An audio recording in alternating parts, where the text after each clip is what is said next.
We have a guest joining us in the studio. Another one will be joining us shortly. Cheryl Wilkins is the co-founder and co-director at Columbia University Center for Justice, where her work is committed to ending the nation's reliance on incarceration, developing new approaches to safety and justice, and participating in the national and global conversation around developing effective criminal justice policy. She's also an adjunct lecturer at the Columbia University School of Social Work and director of Women Transcending in the Community.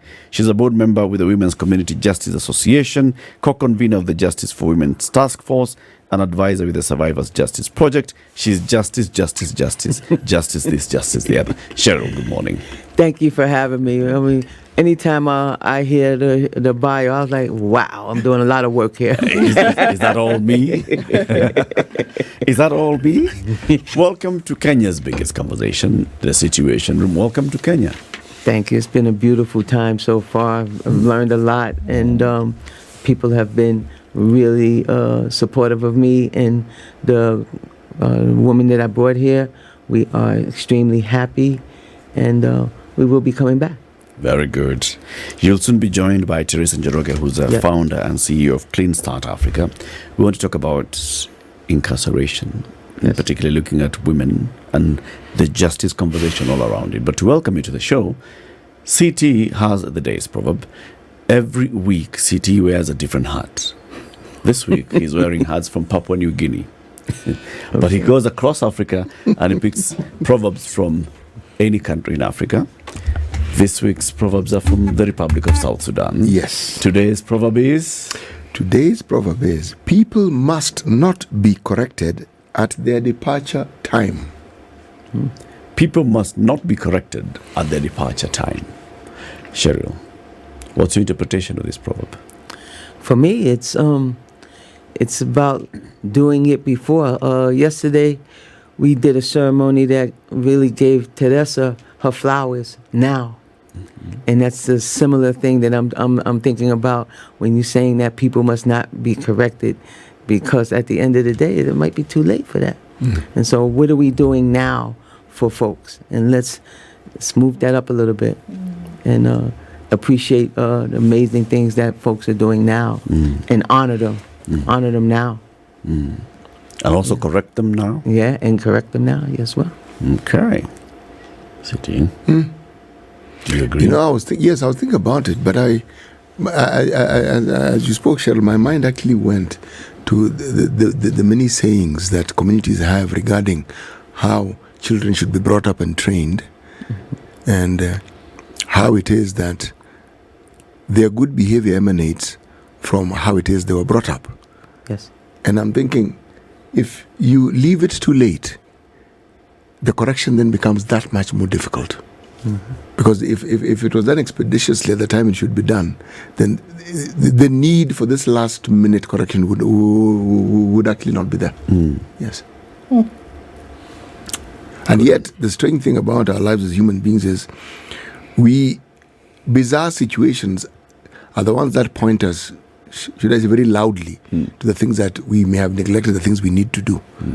It's like when some wrong has been committed and it's spoken of and it comes to light, then you start staring at whatever legal processes that were there that ought to have been corrected. But in the absence of this expose, sometimes many of those things just sort of like slide and they go along. Today we were talking about the examination in this country and the hoo-ha that the parents are raising regarding the results. It's happened in the past, but people didn't raise the issue. Now they're raising it, and people are going to court. But it means there was a problem that has been there and it was not corrected. Sorted out from the beginning. Well, it's important to sort it out immediately. It rears its head. Cheryl, you're the co-founder and co-director of Columbia University Center for Justice. Tell us what this is and also your journey and all this work that you do around justice. Okay, so the Center for Justice is an organization that is located within the university, because in the United States, we feel that any movement that has ever been strong has had college and university involvement. However, we also wanted to bring the strengths of those that are directly impacted into the university, because the combination of both will be that much stronger. And we also want to say that criminal justice issues don't just cross communities, they don't just cross countries, they cross disciplines as well. And so what would it look like if these different disciplines got together with the community folks to work on particular issues as it relates to incarceration? So while my organization may be housed in the School of Social Work, because we wanted the students to be able to be trained when they go into communities to support the folks in the communities. However, we work in the psychology department. Of course, the law school is obvious, School of Public Health, looking at mental health issues, all of the things that we know contribute to folks going to prison, just trying to disrupt that pipeline. And in order to do that, we have to have folks working together. And so part of what we do at Columbia University is that we have an annual conference called Beyond the Bars, and that's where I met Teresa at. And with this annual conference, we bring together these different disciplines. We bring together folks in the community that have organizations, and we bring together grandmothers from the community, because we feel that they have strengths too. You know, we have to stop looking at academia as if they know it all and they want to do it all, because in my community, the grandmothers are strong. And they are knowledgeable on all of the things that they need to make their community better. And so that's what our Beyond the Bars is about. It's uplifting the leadership of those that are directly impacted with a combination of academia, combination of government officials, all coming together to work on the issue to end this thing called mass incarceration. You know, in the United States, you know, we are the leading incarcerated nation. Really? Yes. You all live in jail. We incarcerate more people than anybody in the world. And why is it so? Is it the systems designed that way? The system is designed that way, for sure. We're talking about a multi-billion-dollar industry. And Please explain. And so we have private prisons inside the United States. There are big businessmen that build prisons up from the ground, get their own guards in there, and the government puts predominantly black people into that prison. This is a multi-billion industry, and it's not just the building of prison, it's the products that go in there, you know, that people inside need. And so anything that they need, these businessmen, they provide it. And so we're not just talking about shifting bodies there. We're talking about products that are in there. We're talking about private prison industries that are in there.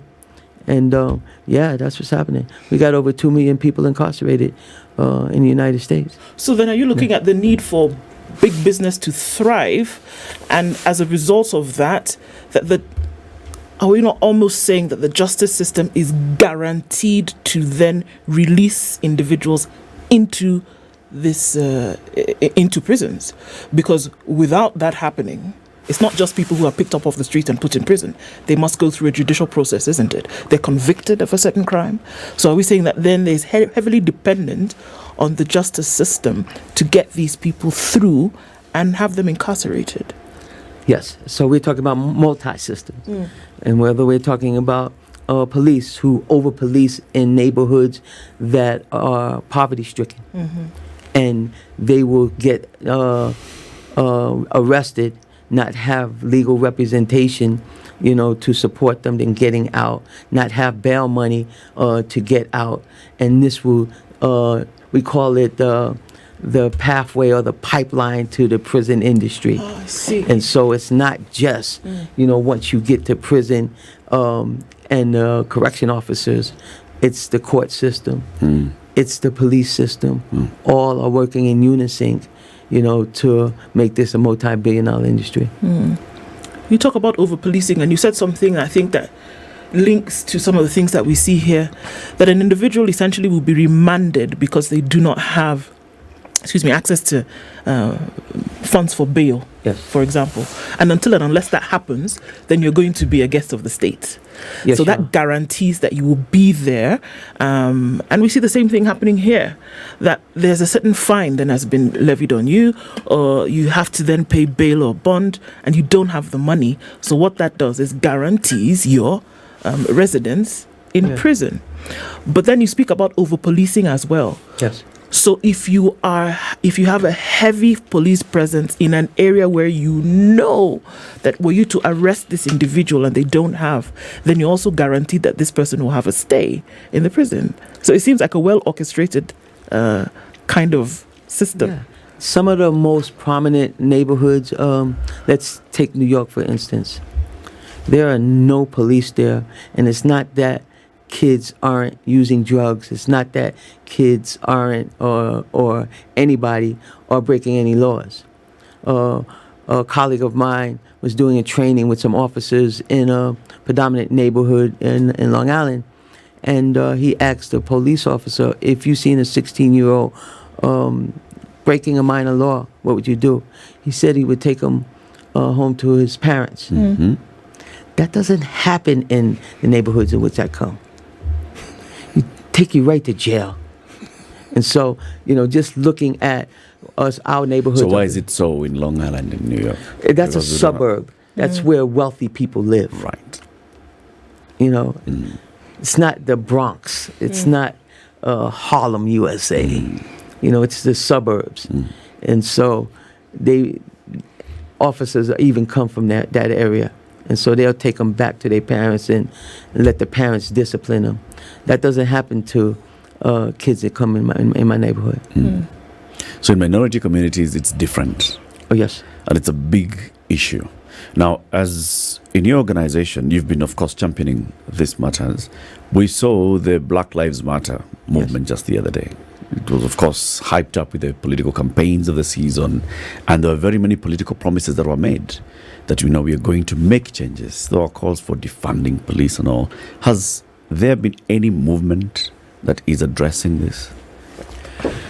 It's very hard to defund the police. Let me just say that.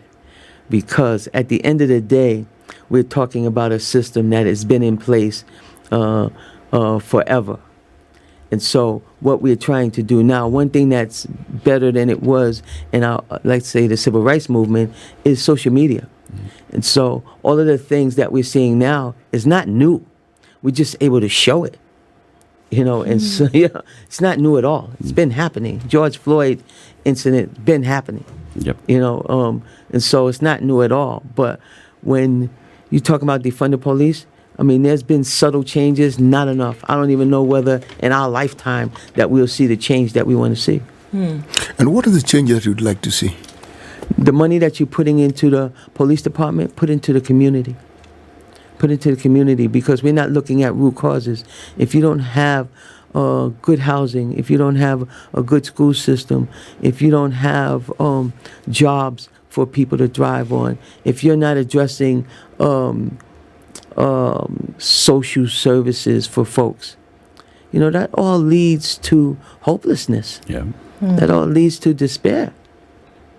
And so the answer is not giving police more AK, what is that, AK-47? Yeah, that's not the answer. The answer is, supporting the community, looking at the root causes. Look, if we look at the system as a whole and then look at some folks who are then in the prison system, women specifically, what are some of the intrigues, or what are some of the issues that we are seeing then with women imprisonment on this side of the world?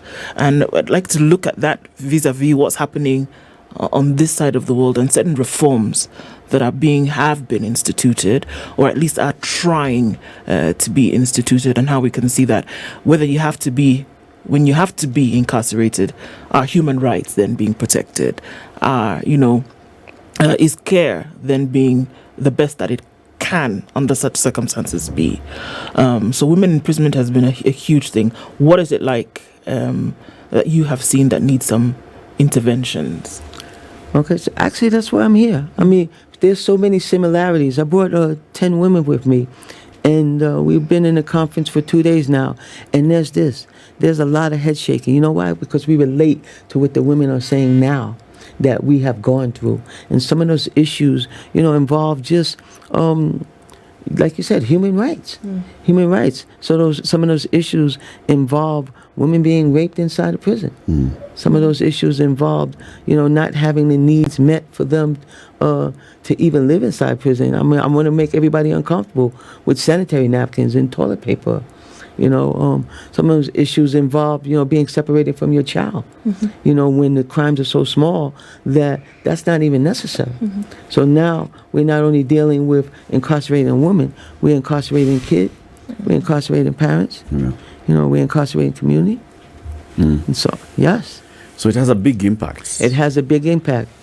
And the conversation that then happens, around women, especially going into prison, many of them are for petty offenses. The data that we have from prison services, from the State Department for Prisons, is that a majority, even from the judiciary, a majority of the people who are in prison in the country are in there for petty offenses.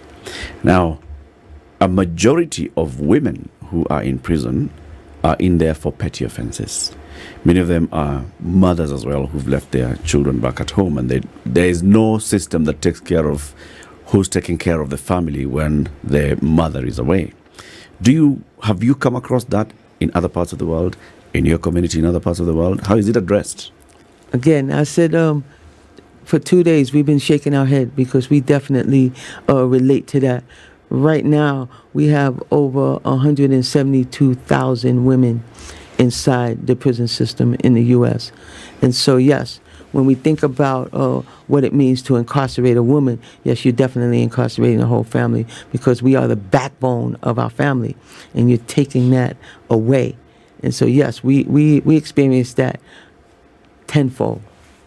We'll come back to that, and we'll hear what you'd like to see going forward. But let's introduce Teresa. Teresa Njoroge is the founder and CEO of Clean Start Africa. She's been on this show before. Teresa, good morning. Good morning to you all. Welcome to Kenya's biggest conversation again. Thank you. It's always a great pleasure to be here.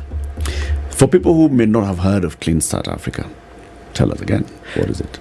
Clean Start Africa is an organization that works with women, girls, and children to support them after being impacted by the criminal justice system. We work across all women prisons here in Kenya, and then we support the women coming out of prisons to reintegrate successfully back into society. In addition to that, we work very closely with the criminal justice actors to reform the system, make it more just, make it more person-centered, people-centered, to reform that which needs to reform, as it's not just and fair. Why women? Why women? That's a very good question. The criminal justice system affects women and men very differently.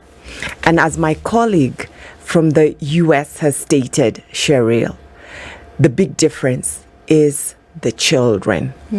When a woman is taken away from the family, and according to the statistics that we've gotten from the research that we've recently done, 90% of women who are taken to prison are mothers and the sole breadwinner of that family. So when 90%. 90%. And mark this, 90% are sole caregivers, single moms. 65% of those mothers, their children are aged below the age of 10. So this is when the child really needs the mother to nurture them.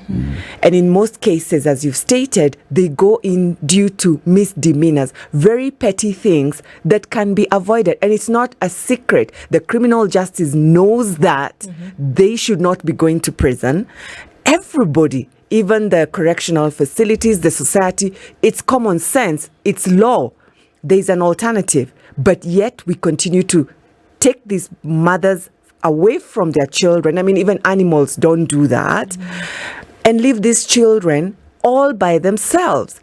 And then when they're trying to reintegrate back into society, they find children who are damaged. So that's where the most need is to begin with. And then secondly, as women, it was easier to begin with women because we understand very well the issues of women, girls, and children.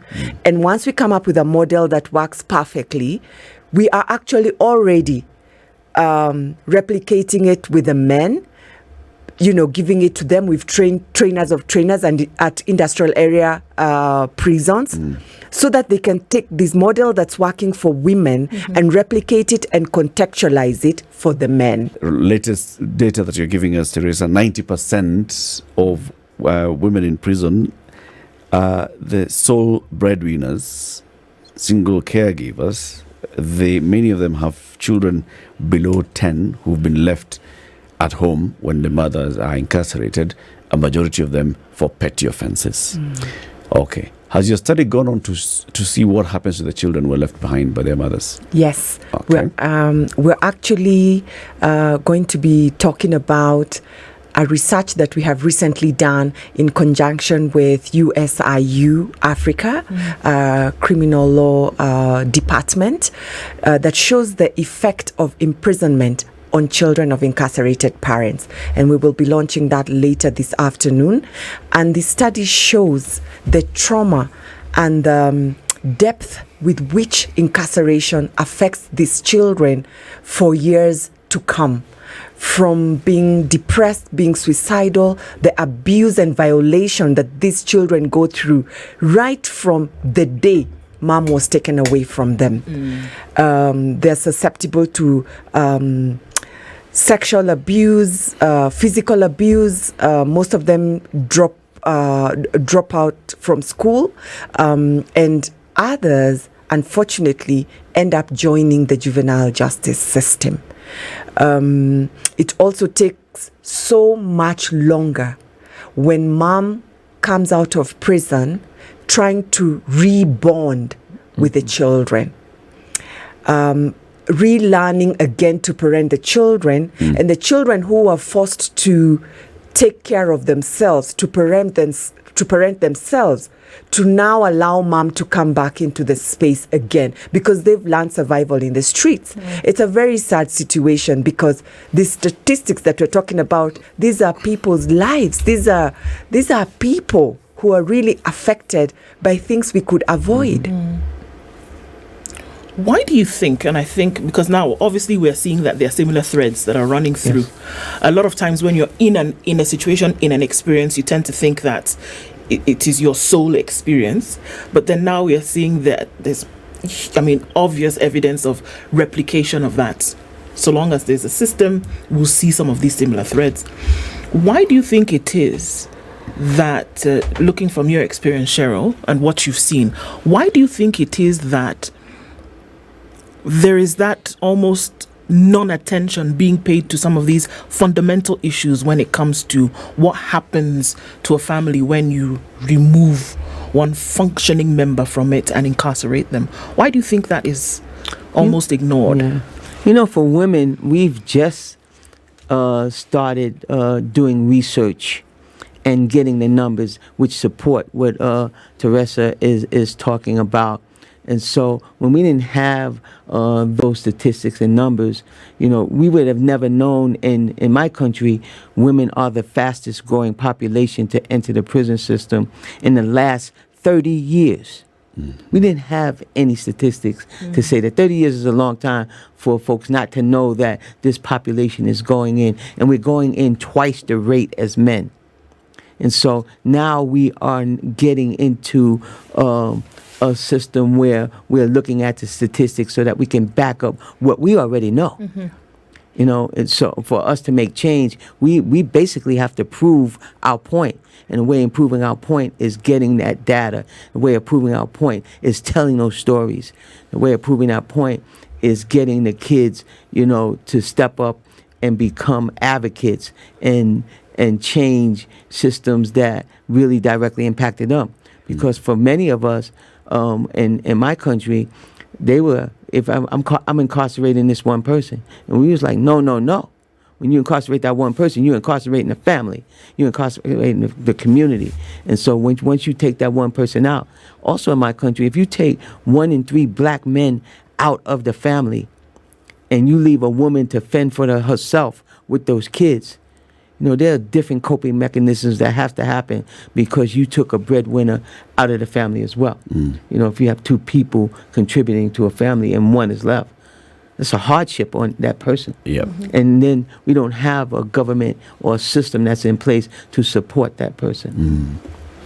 So, in the last 30 years, studies are showing that more and more women in America are getting incarcerated, twice or double the number of men. Yes. Does this mean that more and more women are getting into crime? Twice the number of men. For me, it means that more and more women are left to fend for themselves, and more women that do not have a social system in place to support them if they're single mothers. And when you do that, yes, you might have to steal some food for your kids. But is that the result that you've actually deduced from these studies? Yes. That they're ending up in crime because of a prevailing situation that was caused by incarceration or by some other injustice. Yeah. And we can add to that mental illness that's not being addressed. We can certainly add that to it because that's criminalized. We can add poverty to it. That's criminalized. We can add, in my country, race. That's criminalized. The darker your skin, the more likely you are to get arrested. So, Cheryl, I'm not getting the connection between all those things that you've mentioned and impacting women more. Yes. Yes. Point me in that direction and show me how exactly is that impacting women more or double the impact it's having on men, such that more and more women are getting into this conflict with the law and ending up in prison. Because the men aren't there now. The men are maybe already in prison, or the men might have left already. So the women are leading the household, and it's very difficult, to be the breadwinner when you have kids and when you don't have a government that is supporting you as you're doing the best that you can. Let me say this. Do I hear you to be saying that this is what you call a vicious cycle? Yes.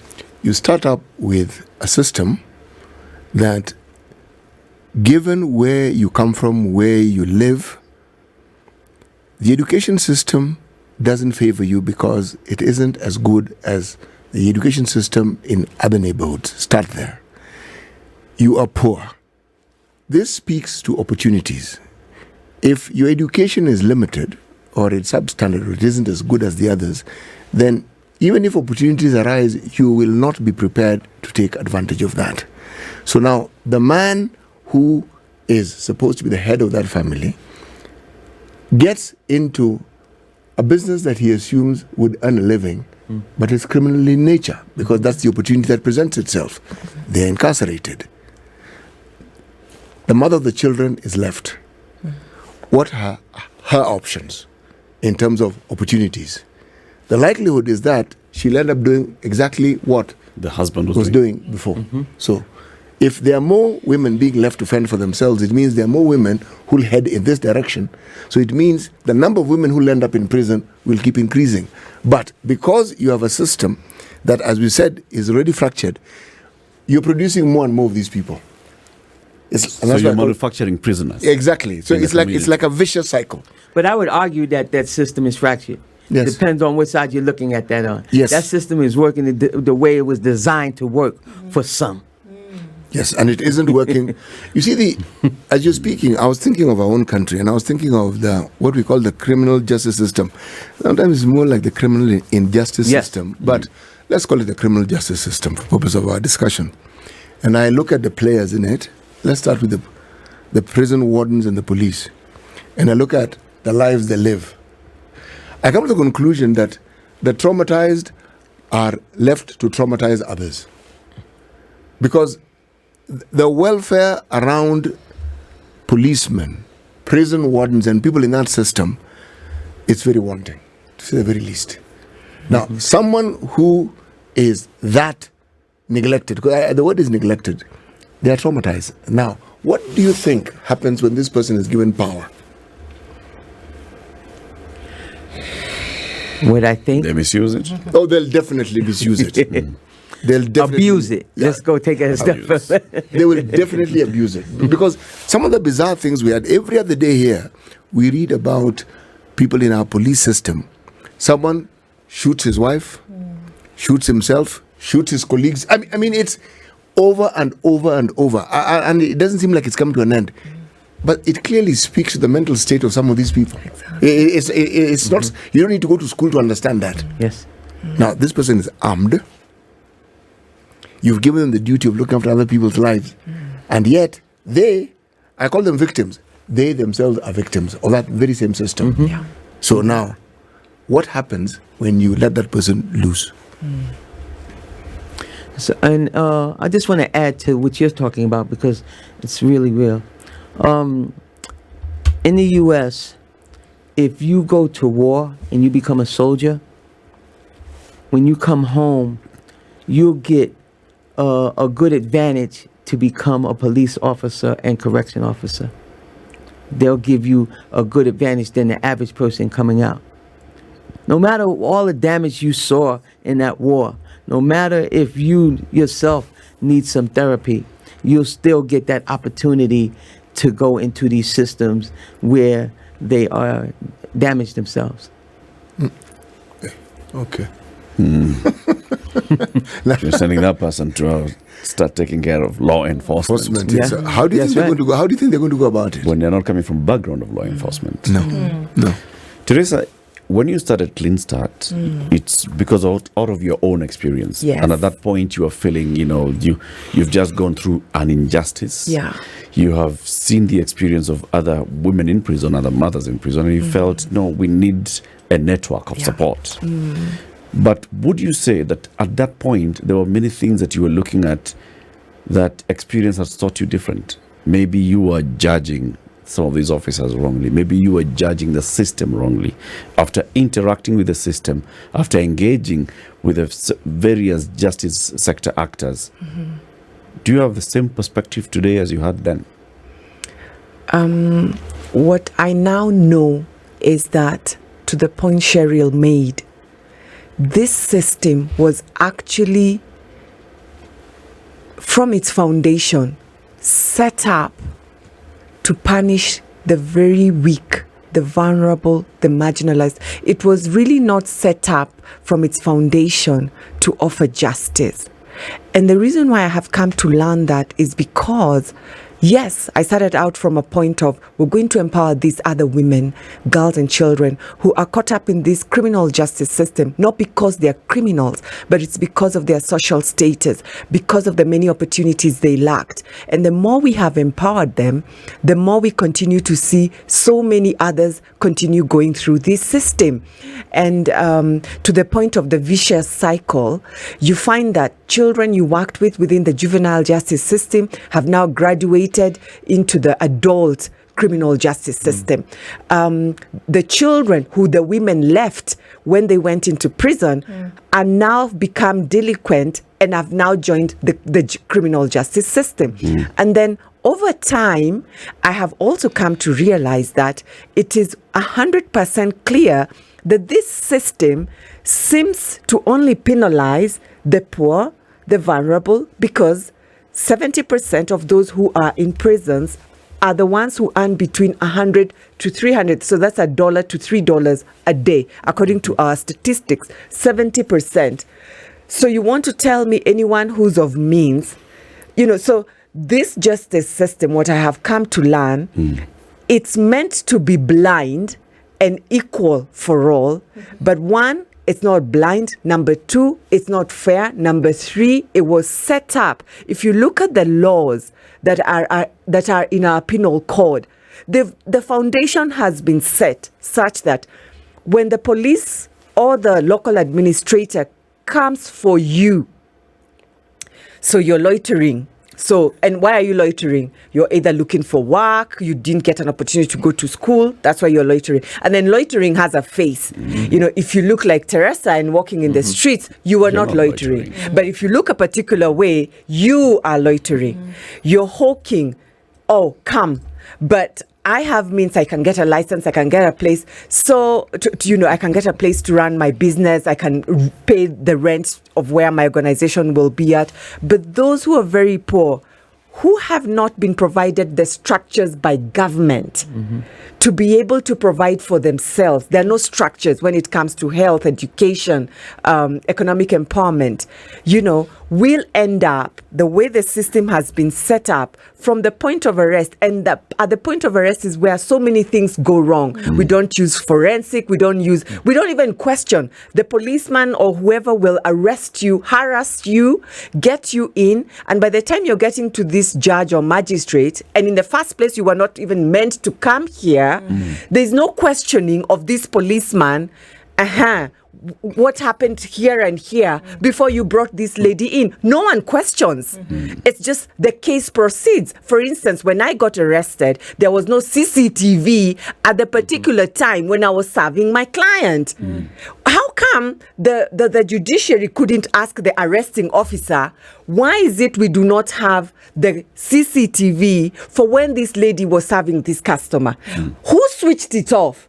Like interrogate that point of arrest. Meaning there was a CCTV system installed. Yes. And it worked, but on that particular day, it wasn't on. It wasn't on.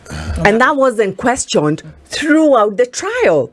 So it's the arresting officer's word against mine. But the judiciary continued with the case, and I don't have evidence to back or the questions to ask who switched off the CCTV, at what time was it switched off. Those are things that can be found out if only the structures are there to support me. But they are not there to support me because the system has been set up in a way I need to end up in prison for those who are benefiting from this system, like they did in my case, to benefit.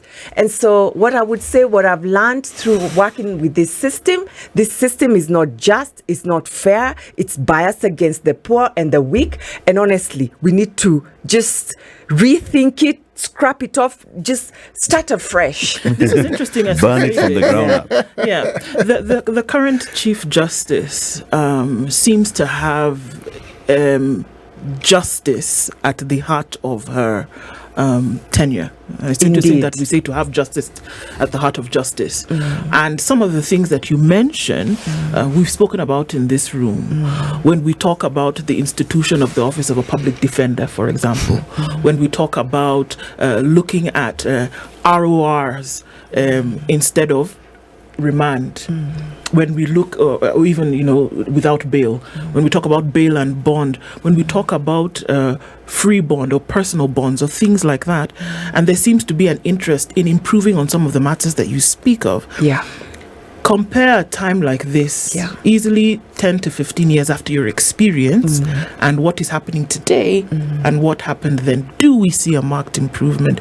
Do we see that there is hope for things getting better?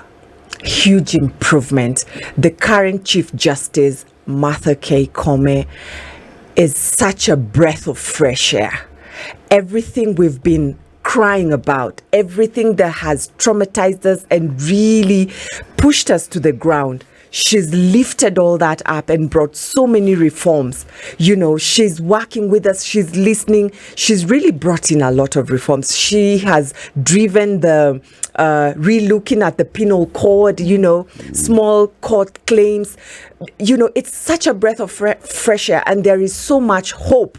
There is just so much hope. There's so much she's doing. And if the things she set in motion continue as they are currently going, for sure, within the next year or so, we will see a huge difference. For instance, we're very hopeful that we will no longer have petty offenders anywhere near a judicial officer, because that should be handled at the point of community. So we're very hopeful that whatever she has proposed and set on motion will go through all the way to implementation, so that we see 70% of the population in our prisons out of those prisons and in society. So we're very hopeful. It's a beautiful time to be a Kenyan as far as justice is concerned. Of course, there's still some things moving slowly, but there's hope, because once the institution has set the foundational things right,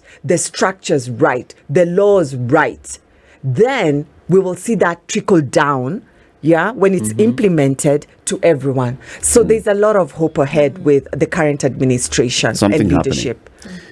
What she launched last week, the social transformation through access to justice blueprint, Yes. 10-year program. That's what you're talking about. Yes. If it's implemented, we'll see change. Yes. Already, like Ndu is saying, we've seen some things that are being done, looking at the bail-bond procedures, amending the penal code, amending the criminal procedure code.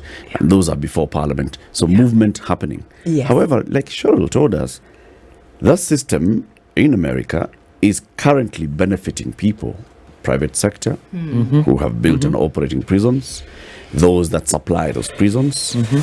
In this country, Teresa, you're saying this system was meant to also benefit some. Who would it be benefiting today?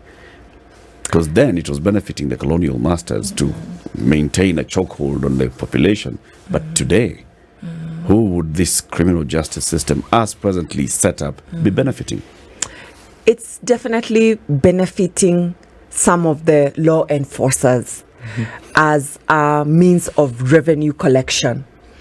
And that's why if you do not have that 3,000 bob when you are arrested because you were turning to the left or you were turning and you do not have that 3,000 shillings, or you do not have that 2,000 shillings because you could not afford the license to get that trading license, and now you can't afford the 2,000 shillings. Definitely, the law enforcers, as a means of revenue collection, are benefiting big time from the current system with the laws that are existing. Because if these petty misdemeanors are not even in the penal code to begin with, we will not have a discussion of, if you don't give me the 3,000 shillings, then to court I take you.